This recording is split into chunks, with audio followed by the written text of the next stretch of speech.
Look at modern Bruges and you see a fairy tale wonderland. It is one of the most perfectly preserved medieval cities on Earth, characterized by cobblestone streets, soaring Gothic spires, and peaceful canals. But this postcard-perfect preservation is an accident. It is the result of a catastrophic 400-year economic collapse. Bruges survived untouched by modern development because the city was so utterly bankrupted that no one could afford to tear down the old buildings to construct new ones. To see how more cities are shaped by these hidden failures, subscribe to the channel for our weekly deep dives.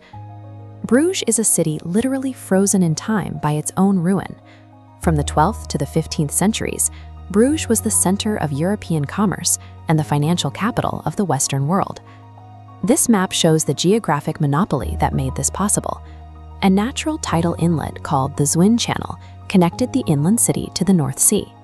Through this artery, ships arrived carrying English wool, Spanish wine, Italian silks, and Scandinavian furs. The sheer volume of merchants gathering at the Vanderburg's house to trade commodity contracts eventually gave rise to the term bourse, the birth of the modern stock exchange. The resulting wealth was so extreme that when Queen Joan of Navarre visited in 1301, she remarked that she saw hundreds of other queens surrounding her in the streets. But this immense prosperity rested entirely on that single fragile thread of water remaining navigable.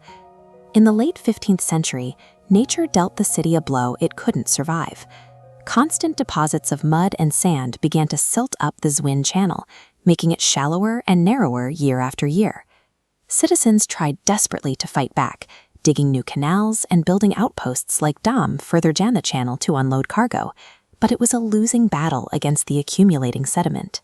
As the Zwin finally became impassable for large ships, the logistics of the city broke. Realizing they could no longer do business, the great trading houses and banks began to close their doors. As we see in this deep water harbor, the capital simply migrated east. Operations moved to Antwerp, replacing Bruges as the region's economic engine. Looking at this factory floor, we see the type of industrial modernization that defined the next few centuries for Europe. While other cities were built over with factories and wide boulevards, Bruges was left behind.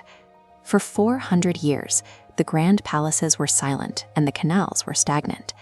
Bruges became a forgotten provincial backwater, a place 19th century authors called Bruges la Mort, or Bruges the Dead. By the mid-19th century, the Industrial Revolution had made the cities of Britain and France dirty and noisy. People began to crave an escape to a more romantic, historical past. When Georges Rodenbach published his novel Bruges la Mort in 1892, its haunted descriptions of a silent medieval city drew a new wave of artists and wealthy travelers. What they found was a pristine, completely intact 14th century city. As we can see in these ornate step-gabled roofs and brickwork, poverty had inadvertently acted as the world's best preservationist. The Belgian government realized that the city's decline was now its greatest asset. They launched a massive Gothic revival restoration campaign, repairing the guild houses and clearing the canals to transform Bruges into a dedicated tourist destination. Had the Zwin Channel never silted up, Bruges likely would have demolished its history to make room for the highways and factories of the modern era. The beauty we see today was paid for by centuries of ruin. While Bruges was preserved by its inability to modernize, other cities were aggressively redesigned for a very different purpose. In the next video, we'll look at the wide boulevards of Paris, which were engineered not for beauty, but for the movement of troops and the suppression of revolution.